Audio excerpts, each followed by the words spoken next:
अस्सलाम वालेकुम। उम्मीद है आप सब खैरियत से होंगे। तो आज की नई रेसिपी के साथ मैं आपकी खिदमत में हाजिर हूँ।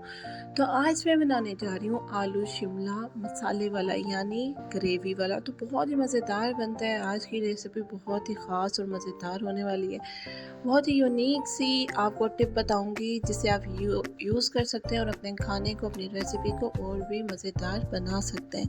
तो चलिए स्टार्ट करते हैं। तो यहाँ पे देखिए कि मैंने ले लिया है एक देगची और इसमें डाल दिया है आधा कप ऑयल। इसके साथ ही मैं इसमें डाल दूँगी 2 बड़े प्याज। 2 बड़े प्याज डालने का मकसद ये है कि इसकी ग्रेवी बहुत ही मज़ेदार बनती है और ग्रेवी वाला सालन बनता है।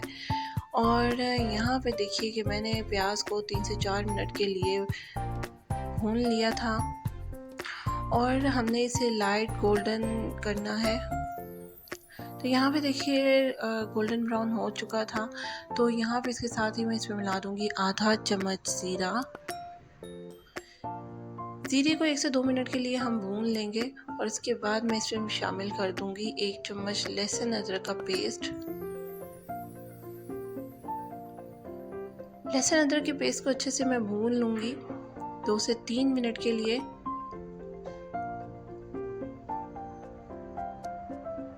तो इसके साथ ही मैं बताती चलूँ कि जिन व्यूअर्स ने अभी तक मेरे चैनल को सब्सक्राइब नहीं किया तो तक काइंडली सब्सक्राइब कीजिए, लाइक कीजिए और शेयर कीजिए। तो यहाँ पे मैंने लहसुन अदरक को 2 से 3 मिनट के लिए भून लिया था और ये मेरे पास बचा हुआ था लहसुन अदरक का पानी, तो मैंने उसी को शामिल कर दिया। आपने 2 चम्मच पानी ऐड कर देना है ताकि हमारा जो प्याज है और लहसुन है ये गल जाए। तो यहाँ पे देखिए कि इसके साथ ही मैंने पानी को भून लिया था अच्छे से लहसुन अदरक के साथ और इसमें अब मैं शामिल कर दूँगी एक नॉर्मल साइज़ का टमाटर।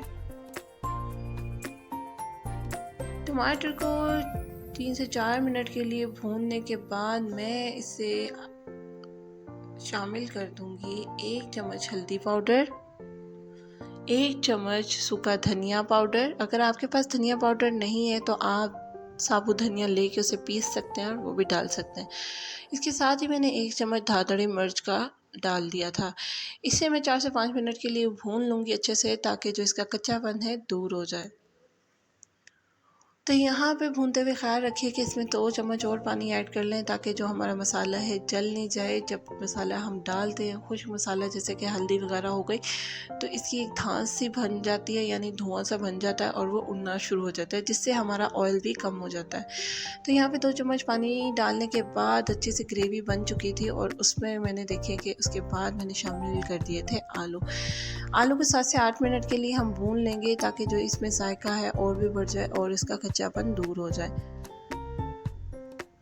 तो यहाँ पे आलू को मैंने अच्छे से भून लिया था और इसके साथ ही मैं बता दूं कि इसमें मैंने मिला दिया था आधा चम्मच नमक का। आप नमक कम और ज़्यादा अपने टेस्ट के अकॉर्डिंग आप कर सकते हैं। और इसके साथ ही मैंने मिला दी थी इसमें 1.5 चुटकी सूखी मेथी। तो सूखी मेथी मैंने अच्छे से भून ली थी और इसमें 2 चम्मच और मैंने पानी ऐड कर लिया है ताकि ये अच्छे से भून जाए।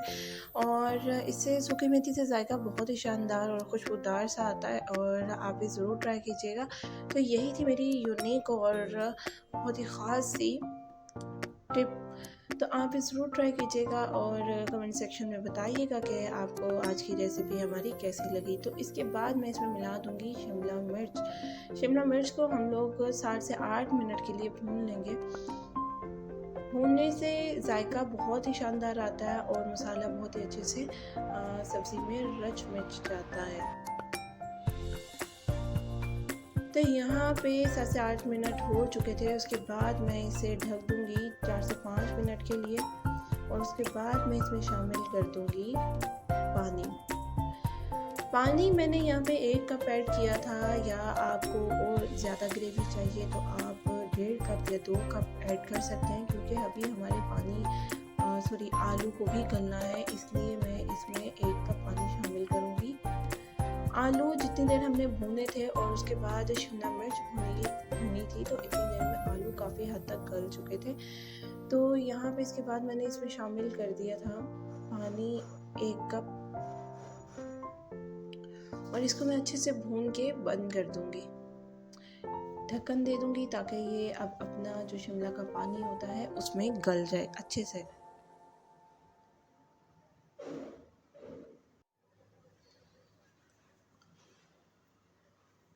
तो 10 से 15 मिनट के लिए मैंने हल्की सी आंच पर रख दिया था और अब देखिए कि कितना ही शानदार सी ग्रेवी और कितना ही शानदार सा सालन पक के तैयार है। बहुत ही शानदार सी खुशबू आना शुरू हो गई थी। तो यहाँ पे देखिए कि हमारा सालन बिल्कुल तैयार है, ऑयल भी ऊपर आ चुका था और मज़ेदार सी ग्रेवी भी तैयार थी।